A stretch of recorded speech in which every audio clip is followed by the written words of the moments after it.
இனி வரும் காலங்கள் தமிழ்நாட்டுக்கு நல்ல காலம். அவரை அசைச்சிக்கிறதுக்கு யாராலையும் முடியாது. கண்டிப்பா விஜய் அண்ணாக்கு ஒரு மிகப்பெரிய யோகம் இருக்கு. அவர் ஒரு 10 to 15 இயர்ஸ் யாராலையுமே அசைச்சிக்க முடியாது. கூட மக்கள் செல்வாக்கினை கொடுத்திருக்கூடிய சனி பகவானும் 10ஆம் இடத்துல இருக்கார். கலைத்துறை எப்படி கை கொடுத்ததோ அதே போல் அரசியல் துறையில் இவருக்கு கை கொடுக்கிறது. அவர் என்ன நினைத்தாரோ அதை செய்து கொண்டிருக்கிறார். கட்சி நல்ல நிலைமைக்கு வரும், கட்டாயமாக பிரகாசமாக இருக்கும். பொதுவில் தமிழ்நாட்டுக்கு நல்ல காலமாக இருக்கும். இவர் எவரை நம்பி இருக்கிறாரோ அவர்களால் இவருக்கு பிரச்சனை ஏற்படும்.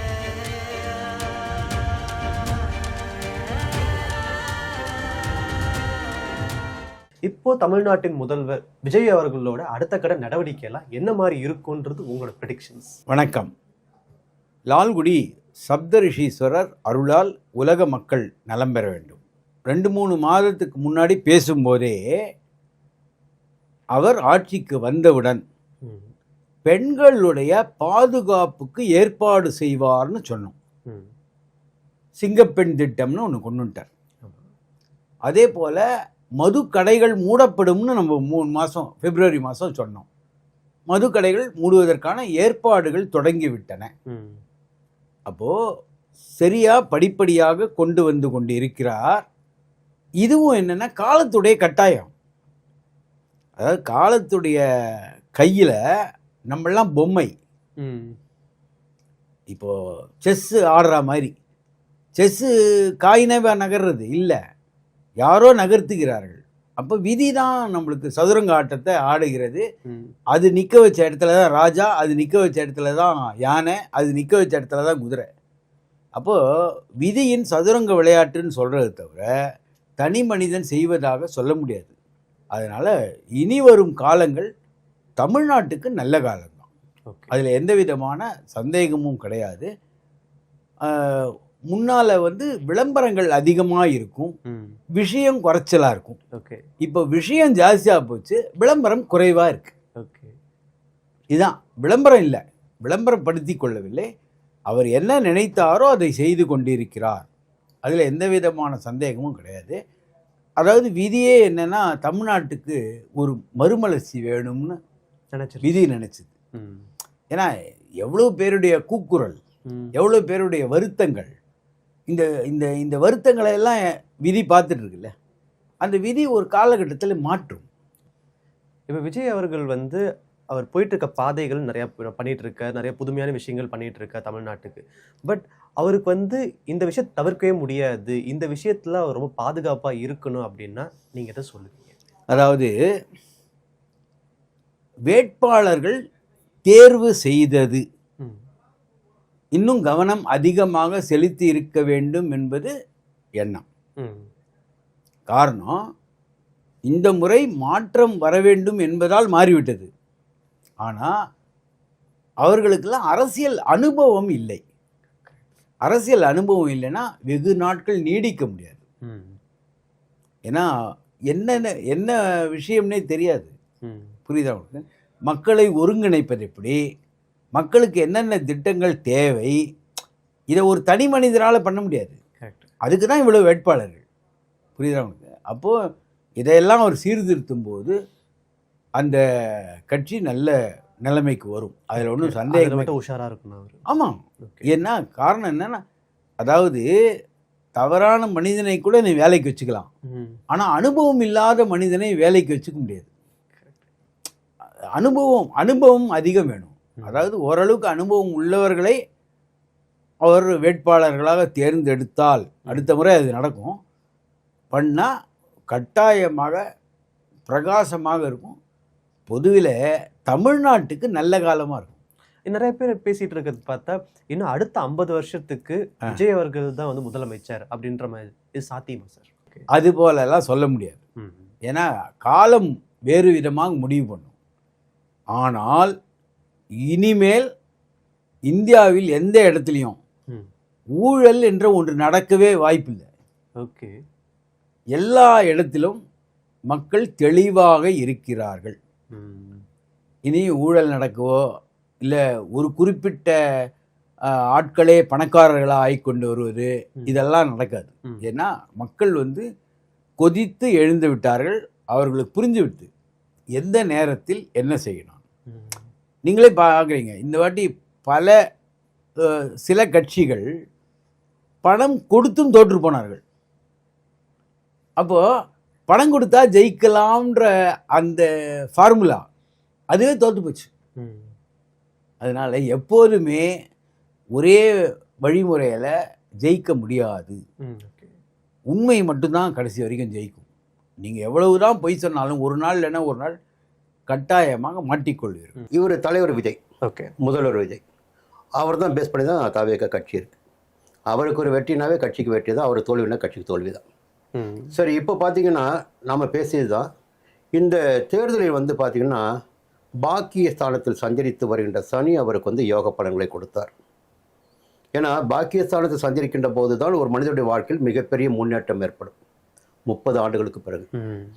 நம் இப்போ ஜாதகத்தை ஆராய்கின்ற போது பார்த்திங்கன்னா நாம் சொன்னது எல்லாமே சரியாக இருந்துகிட்ருக்கு. கலைத்துறையில் பெரிய இடமா இருந்தார், பிறகு அரசியலுக்கு வந்திருக்காரு. இந்த அரசியலில் கூட எப்படின்னா லக்னத்திற்கு 10ஆம் இடத்தில் சூரியன் இருக்கார்.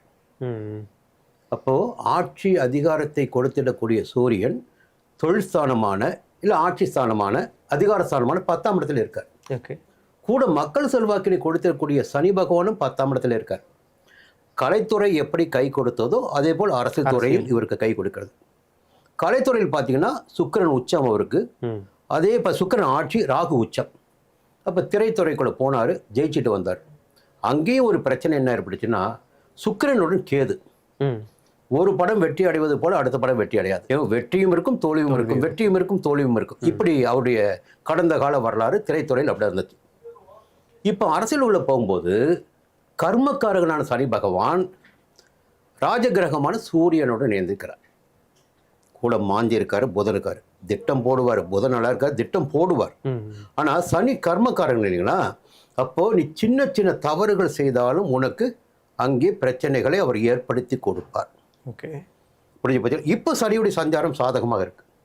இந்த நிலை நீடிக்குமா?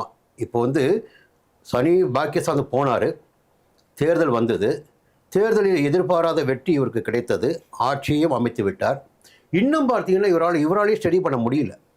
சரி, எதிர்காலம் எப்படி இருக்கும்? நாம் சொல்வது என்ன, ஜாதகத்தை பற்றி பேசணும். கடகராசி, பூசன் நட்சத்திரம், லக்னம் வந்து பார்த்தீங்கன்னா கன்னி லக்னம். இது நமக்கு கிடைத்திருக்கிற தகவல். நடைபெற்று கொண்டிருக்கின்ற திசை பார்த்த சுக்கிர திசை 33 வரையிலும்.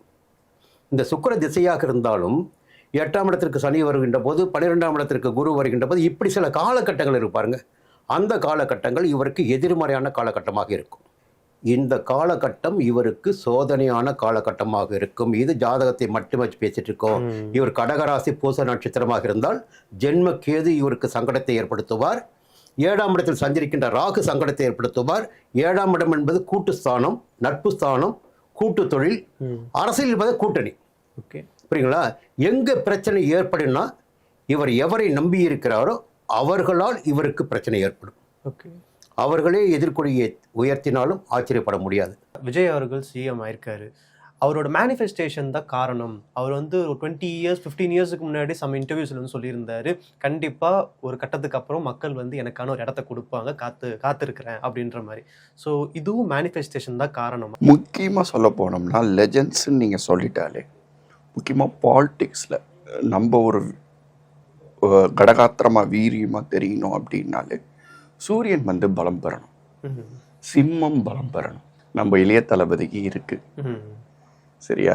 அவர் வந்து 100 கிட்ட வருவாருன்னு நான் முன்னாடியே சொல்லிட்டேன். ஓகே, ஏன் அப்படின்னு கேட்டிங்கன்னா, இதுவுமே அவரை வந்து அசைச்சிக்கிறதுக்கு, இது எல்லாரும் சொல்கிற ஜோசியை திருப்பி நான் சொன்னால் போர் அடிக்கும், பட் ஓகே, அவரை வந்து அசைச்சிக்கிறதுக்கு யாராலையும் முடியாது.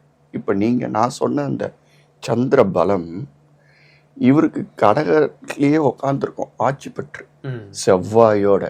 ஏன் நீங்கள் கேட்ட கேள்விக்கு அவங்களுக்குலாம் அந்த சந்திர பலம் ஆல்ரெடி இருக்குது, அதனால் மேனிஃபெஸ்டேஷன் பண்ண முடியும். மேனிஃபெஸ்டேஷன் நீங்கள் கேட்குற மாதிரி விஜய் சாருக்கு சந்திர பலம் இருக்குது. பட் சாரோட ஜாதகம் எனக்கு தெரியும், கண்டிப்பாக விஜய் அண்ணாக்கு ஒரு மிகப்பெரிய யோகம் இருக்குது. அவர் ஒரு 10 to 15 இயர்ஸ் யாராலையுமே அசைச்சிக்க முடியாது. அவர் எதுவுமே பண்ணலை, எதுவுமே செய்யலைன்னு. ஆனால் போகிற போக்கில் he will rock. இப்போது நீங்கள் கடக ராசின்னு எடுத்துக்கோங்க, அவர் கடக லக்னம்னு ஒரு விதத்தில் சொல்லப்படுது, பட் நம்ம ராசி வச்சே பார்த்துருவோம். யார்? இளைய தளபதி. அவரோட 10ஆம் இடம் வந்து மேஷம்.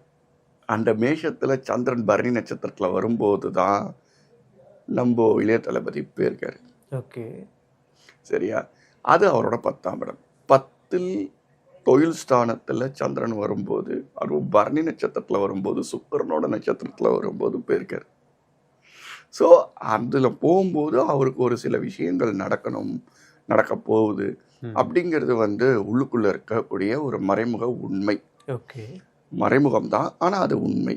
அப்படின்னும் போது அவர் அங்கே போய் அவரோட ஆற்றலை வந்து இன்னும் கொஞ்சம் ஈர்ப்புக்காக, அதாவது நீங்கள் பார்த்தீங்கன்னா இப்போ எல்லா கோயில்லையுமே அவர் போகும்போதெல்லாம் மேலாடையான சட்டையை வந்து போடுறல, ஷர்ட் போடுறதே இல்லை. ஆமா. அது ஏன்னு தெரியுமா உங்களுக்கு? ஃபர்ஸ்ட் ஃபுல் பவர் அட்ராக்ட் ஆகும். இன் வாட் வே? ஒரு ஆண் மகனுக்கு உடலில் வந்து முடி அதிகமாக இருக்கும் அந்த காலத்தில். அதனால தான் கேர்ள்ஸ் வந்து தலைக்கு குளிச்சுட்டு தலையை சுத்தம் பண்ணி இவ்வளோ தூரம் வச்சுருப்பாங்க முடிய. பாய்ஸ் வந்து இது மட்டும் சிண்டு வச்சுருப்பாங்க, இல்லைன்னா இந்த ஹேர் மட்டும் இருக்கும். துணியை எடுத்து இடுப்பில் கட்டிக்கிட்டு தான் கோவிலுக்கு போவாங்க இந்த பழைய காலத்தில் தான். ஓகே. ஓகே. இது யாரோ அவருக்கு சொல்லியிருப்பாங்க. ஸோ நல்ல விஷயத்தை ஈர்ப்பு பண்ணுறதுக்கு அவருக்கு யாரோ இது விஷயத்த சொல்லியிருக்காங்க. ஓகே.